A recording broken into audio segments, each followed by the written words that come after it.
औज़ुबिल्लाहि मिनश्शैतानिर्रजीम बिस्मिल्लाहिर्रहमानिर्रहीम। घुटनों के हवाले से जो मसाइल होते हैं वो मेरे ख़्याल में हमारी सोसाइटी में बहुत ज़्यादा कॉमन है। और जो ख़वातीन होती हैं ख़ुसूसन जिनका वज़न थोड़ा ज़्यादा हो, या मर्द हज़रात भी जिनका वज़न ज़्यादा हो, या वो उस एज में पहुँच चुके होते हैं जहाँ पर उनको ऑस्टियोआर्थराइटिस और ऑस्टियोपीनिया हो, तो इन लोगों में घुटनों के मसाइल जो हैं ख़ासकर बहुत ज़्यादा होते हैं। अब घुटने की स्ट्रक्चर को अगर आप देख लें तो इसमें एक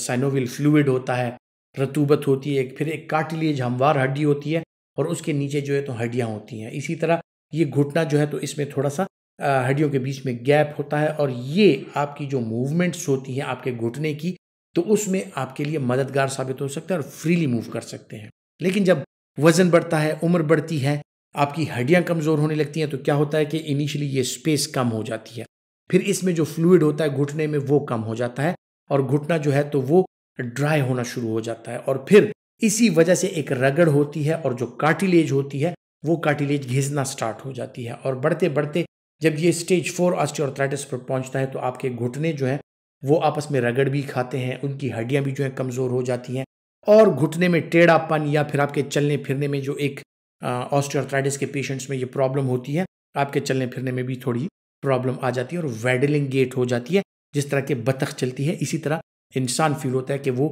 एक तरफ झुक के चलता है या लंगड़ा के चलता है।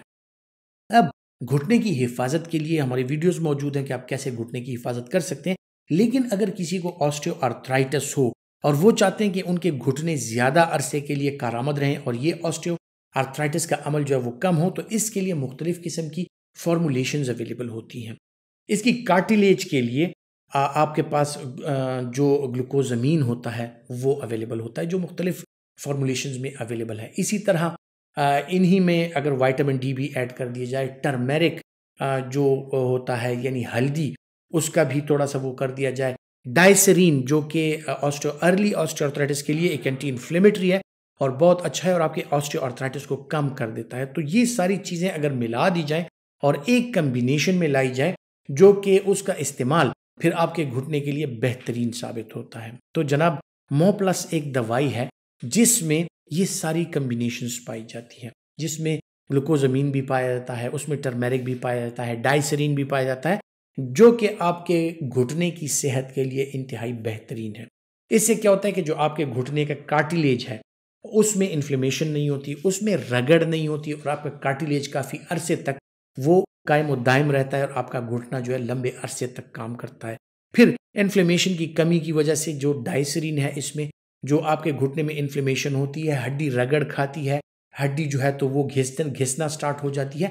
वो कम हो जाता है और आपका घुटना जो है लंबे अरसे तक आप उसको महफूज रख सकते हैं। टर्मेरिक यानी हल्दी का जो पाउडर, इसमें टर्मेरिक के जो अज्जा शामिल किए जाते हैं वो इसलिए शामिल किए जाते हैं कि टर्मेरिक नेचुरली एक एंटी इन्फ्लेमेटरी है, तो आपके घुटने में जो सूजन होती है, जो दर्द होता है, उसकी कैफियत कम हो जाती है। अब ये ऐसी कम्बिनेशंस हैं कि इनका इस्तेमाल अगर आप डॉक्टर के मशवरे के मुताबिक करें तो यकीनी तौर पर आपके घुटने के जो मसाइल हैं उनसे आपको निजात मिल सकती है। लेकिन आपका डॉक्टर समझता है कि किस स्टेज पर ऑस्टियोआर्थराइटिस की किस स्टेज पर आपको ग्लूकोजामीन देना है, किस स्टेज पर डाइसरीन देना है, किस स्टेज पर आप जो है तो कैल्शियम और विटामिन डी सप्लीमेंटेशन उसके साथ ऐड करनी है, कहाँ पर आपको एंटी इन्फ्लेमेटरी ऐड करना है। तो ये ऐसे नहीं है कि आपके घुटने के लिए एक अच्छी चीज़ और आपने ले ली। हो सकता है कि स्टेज जो होती है ऑस्टियोआर्थराइटिस की वो एडवांस स्टेज हो, या आपको इनमें से किसी चीज़ की ज़रूरत ना हो, तो फॉर्मुलेशन आपके घुटने के जो प्रॉब्लम होती है उसके हवाले से और उसके लिहाज से आपका डॉक्टर जो बेहतर समझता है आपको वो फॉर्मुलेशन तजवीज़ कर देता है। मोप्लस के हवाले से बात हो रही थी, तो इसमें ये सारी चीज़ें पाई जाती हैं जो कि आपके घुटने के जो इनिशियल ऑस्टियोआर्थराइटिस होता है उसके लिए बेहतरीन होता है। फिर इसके साथ आप कैल्शियम, विटामिन डी और ऐसी चीज़ों का भी इस्तेमाल कर सकते हैं कि जिन लोगों में ऑस्टियोआर्थराइटिस ज़रा एडवांस हो, या उनमें ऑस्टियोपीनिया भी हो, हड्डियों की कमज़ोरी भी हो, या ऑस्टियोपोरोसिस हो, या फिर ऑस्टियोपोरोसिस के पेशेंट्स में बिसफॉस्फोनेट्स का इस्तेमाल कराया जा सकता है, या फिर ऐसे पेशेंट्स कि जिनमें पैथोलॉजिकल प्रॉब्लम्स होती हैं, यानी उनकी हड्डियां जो हैं किसी बीमारी की वजह से या किसी भी प्रॉब्लम की वजह से वक्त से पहले वो कमज़ोर हो रही हैं, उनकी हड्डियां भुरभुरी हो रही हैं, तो ऐसी सूरतों में जो है तो डॉक्टर्स मुख्तलिफ किस्म की जो फॉर्मुलेशंस होती हैं आपको तजवीज़ कर सकते हैं। बहरहाल खुद को महदूद रखते हैं मोप्लस तक, कि ये अर्ली ऑस्टियोआर्थराइटिस में एक बेहतरीन चीज़ है, आपके घुटने को एक अच्छी सपोर्ट प्रोवाइड करता है। आपके घुटने की सेहत जो होती है, उसके कार्टिलेज की सेहत, साइनोवियल फ्लूइड और इस तरह जो साइनोवियल मेम्ब्रेन है उसमें ये भरपूर तरीके से किरदार अदा करता है और आपका घुटना जो है लंबे अरसे तक सेहतमंद रहता है। लेकिन इसका हरगिज़ ये मतलब नहीं है कि आप मोप्लास या इस तरह की मुख्तलिफ और फार्मूलेशन उठाना शुरू कर दें, उनको स्टार्ट कर लें। डॉक्टर का मशवरा बहुत ज़रूरी है, क्योंकि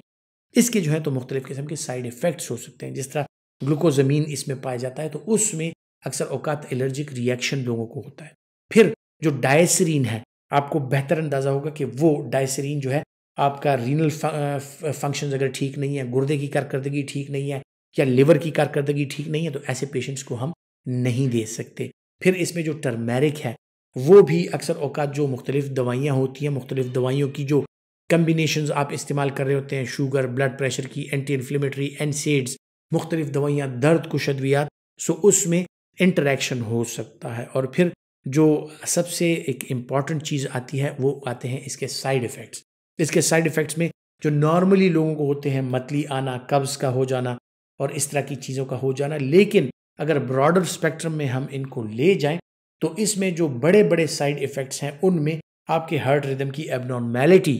वो हो सकती है कि आप दिल के लिए कोई दवाइयाँ खा रहे हैं और इसके साथ जो है तो ब्रेडिकार्डिया हो सकता है, आपके दिल की धड़कन कम हो सकती है, या फिर इसके साथ जो है तो अक्सर औकात ये भी हो सकता है कि खुदा न खास्ता आपको हार्ट रिदम एबनॉर्मेलिटीज़ हो, इसके साथ क्यूटी इंटरवल प्रोलॉन्ग हो सकता है और इसी क्यूटी इंटरवल की प्रोलॉन्गेशन की वजह से जो है तो आप हार्ट ब्लॉक का शिकार हो सकते हैं। दूसरी दवाइयों के साथ एनसेड्स के साथ इसका इंटरेक्शन हो सकता है और एनसेड्स के जो साइड इफ़ेक्ट हैं वो उसके साथ बढ़ सकते हैं। तो जब भी ऑस्टियोआर्थराइटिस का पेशेंट हो उसमें आप ये तजवीज़ करें तो इस बात को ज़रूर आप यकीनी बनाएं कि जो एनसेड्स हैं उनका इस्तेमाल कम से कम मिकदार में, कम से कम वक्त के लिए किया जाए और एनसेड्स के बगैर फिर अगर इसका इस्तेमाल कराया जाए तो आपके पेशेंट्स को फ़ायदे भी होंगे और इसके जो साइड इफ़ेक्ट्स हैं उनसे भी वो महफूज रहेंगे। ख़वातीन हज़रात, घुटने के हवाले से जो मसाइल हैं या कमर के हवाले से जो मसाइल हैं अक्सर दायमी मसाइल होते हैं। इसके लिए आपको पीरियोडिकली अपने डॉक्टर, अपने